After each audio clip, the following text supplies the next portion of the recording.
Hello dear friends, अक्टूबर 2024 का ये जो मंथ है जीएसटीआर 1 और जीएसटीआर 3 भी फाइल करने के लिए बहुत इंपॉर्टेंट है। जब हमने जीएसटीआर 9 फाइल किया था, जीएसटीआर 9 के अंदर सेक्शन 16 सबसेक्शन 4 के थ्रू बताया था कि अगर आप फाइनेंशियल ईयर 23-24 में कोई भी मिस्टेक करते हैं, अगर वो मिस्टेक अगर आप सुधारना चाहते हैं तो आप फाइनेंशियल ईयर 24-25 में आप उसे सुधार सकते हैं। अब इसकी जो ड्यू डेट यानी कि जो डेट थी ये थी 30 नवंबर 2024 तक। 30 नवंबर 2024 तक अगर फाइनेंशियल ईयर 23-24 में अगर आपकी कोई भी मिस्टेक हुई, आप कोई इनवॉइस डालना भूल गए थे, कोई आईटीसी लेना भूल गए थे, जो कुछ भी आपसे मिस्टेक हुई थी 2023-24 में, वो मिस्टेक आप 30 नवंबर 2024 तक आप उसको सुधार सकते हैं। लेकिन अब 30 नवंबर 2024 से पहले का जो रिटर्न होता है वो रिटर्न होता है सर हमारा जीएसटीआर 1 जो कि 11th ऑफ नवंबर को फाइल होता है, और जीएसटीआर 3 भी जो 20 या 22 जो भी आपकी ड्यू डेट है वहां तक आपका फाइल होता है। तो जो नवंबर है यानी कि 30 जो डेट दे रखी है डिपार्टमेंट ने जीएसटी एक्ट में, वो डेट एक्चुअल में आपकी 11th या 20 अक्टूबर ही नवंबर ही है। अब आप जीएसटीआर 1 अगर फाइल करेंगे कौन से मंथ का सर? अक्टूबर मंथ का। अक्टूबर मंथ का जीएसटीआर 1 आप कब फाइल करेंगे सर? 11th 2024 तक।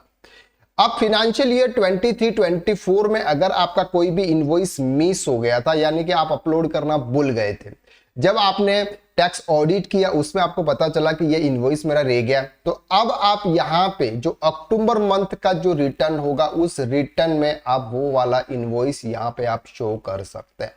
अगर आपने जीएसटीआर 9 अभी तक फाइल नहीं किया है तो फिर आपको जीएसटीआर 9 के अंदर भी आपको इसका स्टेटमेंट देना होगा कि हमने 2023-24 का जो इनवॉइस था वो हमने 2024-25 के रिटर्न में शो किया। टेबल नंबर 4 में आपको ये सब दिखाना होता है। अगर आप जीएसटीआर 9 प्रैक्टिकल फाइल करना चाहते हैं तो ऑलरेडी हमने वीडियो अपलोड कर चुके हैं, हम वहां पर आप उसको जाकर देख सकते हैं, लिंक हम आपको डिस्क्रिप्शन में शेयर कर देंगे। अब 23-24 में अगर आपके कोई भी इनवॉइसेस अगर आपसे मिस हो गए हैं, वो इनवॉइसेस आप अक्टूबर मंथ में यहां पर आप पोस्ट कर सकते हैं, यानी कि 11th नवंबर 2024 से पहले, यानी कि जो भी आप रिटर्न फाइल करोगे, ये जो अक्टूबर मंथ का जीएसटीआर 1 फाइल करोगे उसमें अगर आपका कोई भी इनवॉइस है वो इनवॉइस आप वहां पर ले सकते हो। अब बात करते हैं कि 20 अक्टूबर को आप फाइल करोगे जीएसटीआर 3B। अब जीएसटीआर 3B के अंदर क्या आता है सर? आपकी आउटवर्ड सप्लाई होती है और साथ में आती है आपके इनवर्ड सप्लाई। अब इनवर्ड सप्लाई अगर आप प्रीवियस में कोई भी आईटीसी लेना अगर आप भूल गए हैं तो यहां पर आप 20 अक्टूबर तक आप उसका आईटीसी ले पाओगे। तो ये सर आपके 23-24 के फाइनेंशियल ईयर की लास्ट डेट है, इस चीज को आप ध्यान रखें। तो यहां पर जो भी ये रिटर्न आप फाइल करोगे थोड़ा सा सावधानी के साथ आपको फाइल करना है। प्रीवियस में एक बार फिर से आप रीचेक कर लें कि कोई भी ऐसा इनवॉइसेस तो नहीं है जो 2023-24 में हमारे से मिस हो गए, या फिर ऐसा कोई आईटीसी तो नहीं था जो आईटीसी हमारे साथ में रह गया था। आई होप कि आपको यहां तक इजीली समझ में आ गया। तो आज के लिए बस इतना। नेक्स्ट वीडियो में हम फिर मुलाकात करते हैं, तब तक के लिए थैंक यू सो मच।